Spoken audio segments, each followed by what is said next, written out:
नमस्कार दोस्तों, स्वागत है आपका हमारे चैनल पर। आज हम बात करेंगे योग की उस दिव्य यात्रा की जो महर्षि पतंजलि से शुरू होकर आज विश्व योग दिवस तक पहुंची है। और साथ ही हम ये भी जानेंगे, क्या आज का योग केवल साधना है या फिर व्यापार बन गया है। योग भारत की आत्मा है। इसका इतिहास हजारों वर्षों पुराना है। सिंधु सरस्वती सभ्यता में भी योग मुद्रा में बैठी मूर्तियां मिली है। संस्कृत के युज धातु से बना योग शब्द का अर्थ है जोड़ना, एक होना। यानी योग का असली उद्देश्य है आत्मा का परमात्मा से मिलन।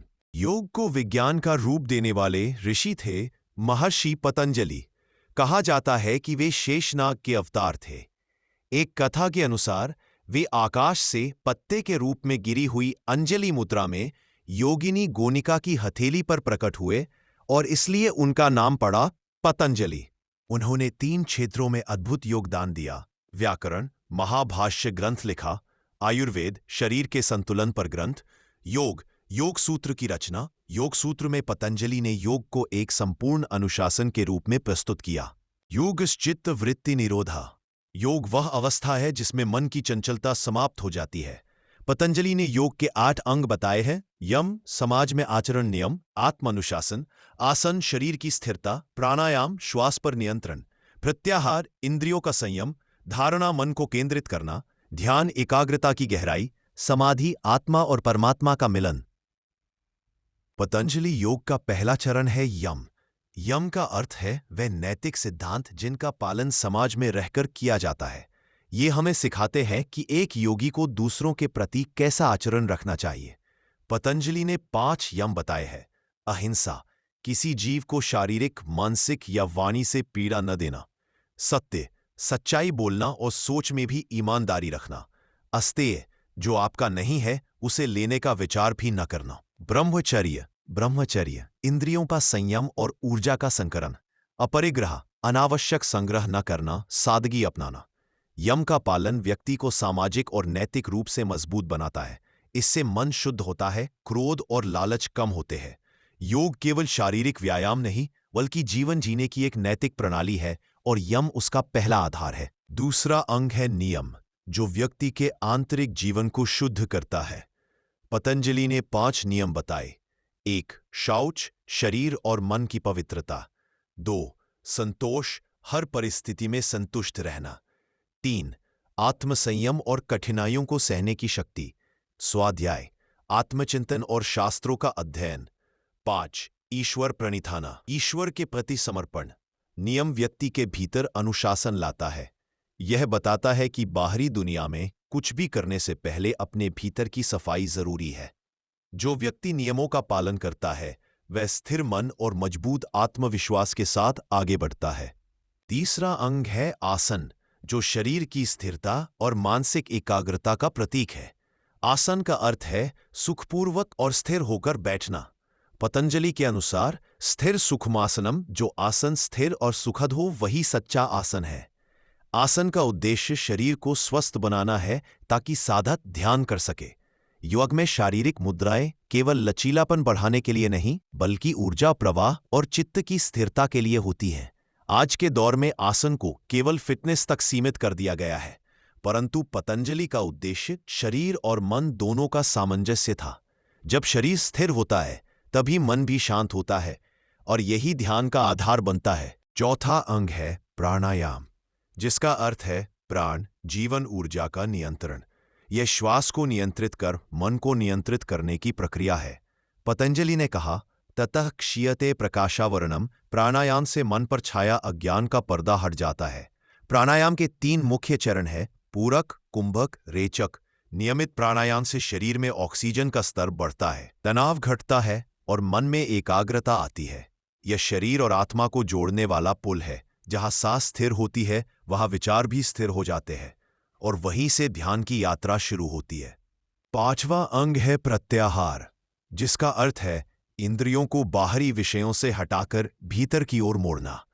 आज की दुनिया में हमारी इंद्रियां लगातार बाहर की ओर दौड़ती हैं, मोबाइल, सोशल मीडिया, मनोरंजन आदि में। प्रत्याहार हमें सिखाता है कि इस बाहरी शोर को बंद कर अपने भीतर की आवाज सुनना शुरू करें। जब इंद्रियां मन के अधीन हो जाती है, तब साधक बाहरी आकर्षणों से मुक्त होकर ध्यान में प्रवेश कर सकता है। यह मन की शांति की पहली सीढ़ी है। प्रत्याहार से व्यक्ति में आत्मनियंत्रण और विवेक विकसित होता है, जो योग के अगले चरणों के लिए अत्यंत आवश्यक है। छठा अंग है धारणा, जिसका अर्थ है मन को एक बिंदु पर केंद्रित करना। यह ध्यान से ठीक पहले की अवस्था है। पतंजलि ने कहा, देशबंधश्च चित्तस्य धारणा। जब मन किसी एक स्थान या विचार पर स्थिर हो जाए, वही धारणा है। धारणा का अभ्यास मन को भटकने से रोकता है। इससे स्मरण शक्ति, निर्णय क्षमता और आत्मविश्वास बढ़ता है। जैसे जलधारा को पाइप में केंद्रित करने से शक्ति बढ़ जाती है, वैसे ही मन को केंद्रित करने से जीवन की दिशा स्पष्ट होती है। यह अवस्था हमें ध्यान की ओर ले जाती है। सातवां अंग है ध्यान, जो योग का सबसे महत्वपूर्ण अंग है। ध्यान का अर्थ है निरंतर एकाग्रता के साथ किसी एक विषय में मन को स्थिर रखना। ध्यान केवल आंखें बंद कर बैठने का नाम नहीं है, बल्कि ये एक ऐसी अवस्था है जहां विचारों की लहरें शांत हो जाती हैं। यह मन और आत्मा के बीच एक पुल बनाता है। वैज्ञानिक दृष्टि से ध्यान तनाव घटाता है, मानसिक शांति बढ़ाता है और अवचेतन मन को शुद्ध करता है। ध्यान वह दीपक है जो अंधकार को मिटाता है। जब साधक ध्यान में गहराई तक उतरता है, तो वह अपने भीतर ईश्वर का अनुभव करने लगता है। आठवां और अंतिम अंग है समाधि। यह योग की पराकाष्ठा है, जहां साधक अपनी पहचान भूलकर सार्वभौमिक चेतना में विलीन हो जाता है। पतंजलि ने समाधि को 3 प्रकार में बांटा: सवितर्क, सविचार समाधि, तर्कयुक्त ध्यान, निर्विचार समाधि, विचार रहित ध्यान। पूर्ण मुक्ति की अवस्था। इस अवस्था में मन, बुद्धि और अहंकार का लोप हो जाता है। साधक केवल चेतना बन जाता है, न कोई भूत न भविष्य, केवल वर्तमान। यह वही स्थिति है जिसे संतों ने मोक्ष कहा है। समाधि ही योग का अंतिम लक्ष्य है, जहां आत्मा और परमात्मा एक हो जाते हैं। पतंजलि के बाद योग की परंपरा आगे बढ़ी। गोरखनाथ, मत्स्येंद्रनाथ और स्वात्माराम जैसे योगियों ने हठयोग प्रदीपिका और घेरंड संहिता जैसे ग्रंथ लिखे। इन ग्रंथों में शरीर और श्वास के नियंत्रण पर विशेष ध्यान दिया गया। वहीं भगवद गीता ने बताया, योग केवल आसन नहीं, बल्कि कर्म, ज्ञान और भक्ति तीनों का संगम है। भारत के अनेक संतों ने योग को सरल और जनसुलभ बनाया। आदि शंकराचार्य, आत्मा और ब्रह्म के एकत्व पर बल, स्वामी विवेकानंद, पश्चिम में योग का प्रचार, महर्षि अरविंद, समग्र योग के प्रवर्तक, Swami Shivananda, divine life society के संस्थापक, Paramahansa Yogananda, autobiography of a yogi से विश्व को योग से परिचित कराया। Swami Satyananda Saraswati, Bihar school of yoga, BKS Iyengar, Maharishi Mahesh योगी, बाबा रामदेव, सद्गुरु, श्री श्री रविशंकर, जिन्होंने योग को घर घर पहुंचाया। 20वीं सदी में योग का वैज्ञानिक अध्ययन शुरू हुआ। डॉक्टरों और मनोवैज्ञानिकों ने पाया कि योग तनाव, ब्लड प्रेशर, डायबिटीज और डिप्रेशन जैसी बीमारियों में असरदार है। अब योग केवल धार्मिक नहीं, बल्कि वैज्ञानिक और चिकित्सकीय रूप में स्वीकार किया जा चुका है। पतंजलि का योग का उद्देश्य आत्म साक्षात्कार, स्वास्थ्य और फिटनेस दृष्टिकोण, ध्यान और साधना, व्यायाम और जीवनचर्या, आध्यात्मिक भौतिक केंद्र, आश्रम और ध्यान केंद्र, मुक्ति, कैवल्य, शांति और शरीर संतुलन, मन संतुलन। आज के योग ने अपना रूप बदला है। पहले ये मोक्ष का मार्ग था, अब ये मार्केट का साधन बनता जा रहा है। दोस्तों, आज योग केवल साधना नहीं बल्कि व्यापार बन गया है। जहां पहले योगी गुफाओं और आश्रमों में आत्म साक्षात्कार करते थे, आज वही योग स्टूडियो, एप्स, ब्रांड्स और क्लासेस में बेचा जा रहा है। आज योगा मैट, योगा कपड़े, योग टीचर ट्रेनिंग, योग रिट्रीट सब एक $multi-billion इंडस्ट्री बन चुके हैं। और अफसोस की बात यह है कि इस चमक धमक में योग की आत्मा खोती जा रही है। जहां पतंजलि ने कहा था, योग चित्त वृत्ति निरोधा, यानी मन को शांत करना ही योग है, आज योग मन को शांत करने की बजाय प्रतिस्पर्धा और प्रचार का माध्यम बन गया है। लेकिन यह भी सच है कि अगर यह व्यावसायिक रूप ना होता, तो शायद योग इतने बड़े पैमाने पर दुनिया तक ना पहुंचता। इसलिए जरूरत है व्यापारिक योग नहीं, संतुलित योग की, जहां व्यवहार हो पर भाव भी हो।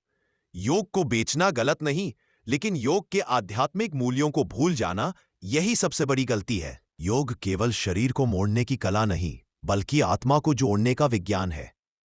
पतंजलि ने योग को साधना कहा, हमने उसे सामान बना दिया।